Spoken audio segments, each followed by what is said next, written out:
ඔයාගේ හීන කොච්චර ලොකද කියලා කවුරු හරි ඇහුවොත් ඔයා කියන්නේ මොකක්ද? ගොඩක් අය Tamanගේ හීන ගැන ලෝකයට කියන්න බය වෙනකොට මම දවසක ලෝකෙම දිනනවා කියලා විශ්වයට හයියෙන් කෑ ගහලා කියපු කෙල්ලෙක් ඉන්දියාවෙන් බිහි වුණා. එයාද බොලිවුඩේ පමණක් නෙවෙයි හොලිවුඩේ පවා ඉතා හොඳින් දන්න ප්‍රියංකා චොප්රා. ඇය මේ තරම් සාර්ථක වුණේ ඇයට නිකම්ම ලැබුණු වාසනාව නිසාද? නැහැ.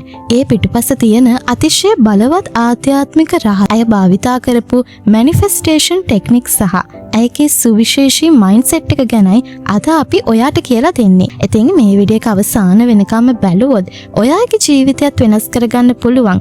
ප්‍රියංකාගෙන් ඉගෙන ගන්න පුළුවන් සුපිරි පාඩම් කිහිපයක් ඔයාට ඉගෙන ගන්න ලැබෙනවා ෂුවර්. ඉතින් වීඩියෝ එක බලන්න කලින් අනිවාර්යෙන්ම මේ වීඩියෝ එකට ලයික් එකක් දාලා අනිවාර්යෙන්ම මේ වීඩියෝ එකට කමෙන්ට් එකක් දාන්න. එතකොට තමයි මේ වීඩියෝ එක තවත් කෙනෙක්ට බලන්න සජෙස්ට් වෙන්නේ. ප්‍රියංකා නිතරම පවසන දෙයක් තියෙනවා. I believe in the power of the universe. If you really want something, you have to say it out loud to the universe. සරලව මේ සිංහලෙන් අපි කිව්වොත් එයා කියනවා මම විශ්වයේ තියෙන ශක්තිය දැඩිව විශ්වාස කරන කෙනෙක්. ඔයාට යම් දෙයක් ඇත්තටම අවශ්‍ය නම් ඔයා ඒක විශ්වයට ඇහෙන්න ශබ්ද නගලා කියන්න ඕනේ. ඉතින් මොකද්ද මේකෙන් ඇත්තටම අදහස් කරන්නේ? අපේ හිතේ තියෙන බය නිසා අපි ගොඩක් වෙලාවට අපේ ලොකු හීන කාටවත් කියන්නේ නැහැ. හැබැයි මැනිෆෙස්ටේෂන් වල මූලිකම පියවර තමයි Tamanට ඕනි දේ ගැන පැහැදිලි අදහසක් තියෙන එක. මිසස් ප්‍රියංකා පවසන විදිහට ඇය ලෝක රූරජින වෙන්නත් කලින් ඉඳලම Taman රූරජිනක් වගේ හිතන්නත් ඒ වගේ ඇඳුම් මැඳලා Tamanගේ කාමරයේ ඇවිදින්න පුරුදු වුණා කියලාත් කියනවා. ඇය Tamanගේ අනාගතේ පවා හැමදාම හිතින් මවාගත්තලු. ඒ පැහැදිලි චිත්‍රය තමයි ඇයව අද මේ ඉන්න තැනට අරගෙන ආවේ. සමාජය අපිට හැමතිස්සෙම සීමාවන් පනවනවා. ඔයාට මේක කරන්න බෑ. ඔයා ආපු තැන හැටියට මේක ගොඩක් වැඩි වගේ දේවල් නිතරම අපිට අහන්න ලැබෙනවා. හැබැයි ප්‍රියංකා මේ ගැන කියන්නේ මෙන්න මෙහෙම. අනුන් හදලා දීපු සපත්තු කුට්ටමකට ඔයාගේ කකුල දාගන්න උත්සාහ කරන්න එපා. ඒ වෙනුවට ඔයාට උඩින් තියෙන වීදුරු සීමාවන් කුඩු කරලා ඉදිරියට යන්න. ප්‍රියංකා ඉන්දියාවේ ඉඳලා හොලිවුඩයට යනකොට බොහෝ දෙනෙක් ඇයට හිනා.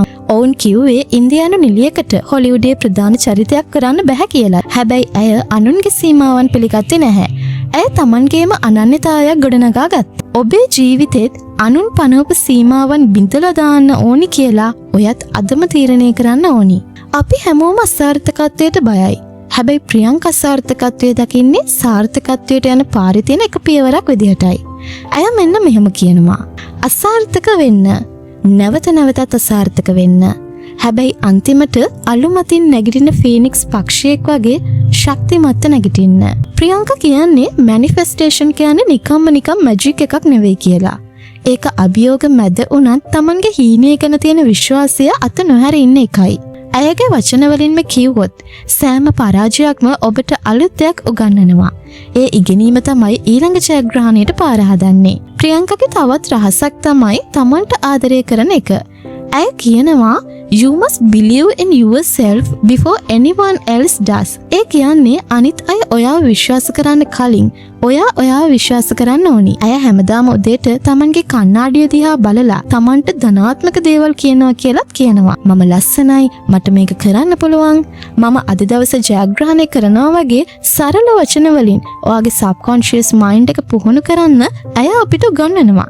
ඉතින් මේක තමයි ඕනෙම මැනිෆෙස්ටේෂන් එකක අත්විවරම. ඉතින් අද අපි කතා කරපු ප්‍රියංකා චොප්රාගේ මේ ජීවන දර්ශනයෙන් ඔයාගේ ජීවිතයට ගන්න පුළුවන් ලොකම පාඩම මොකද්ද? හීන දකින්න බය වෙන්න එපා.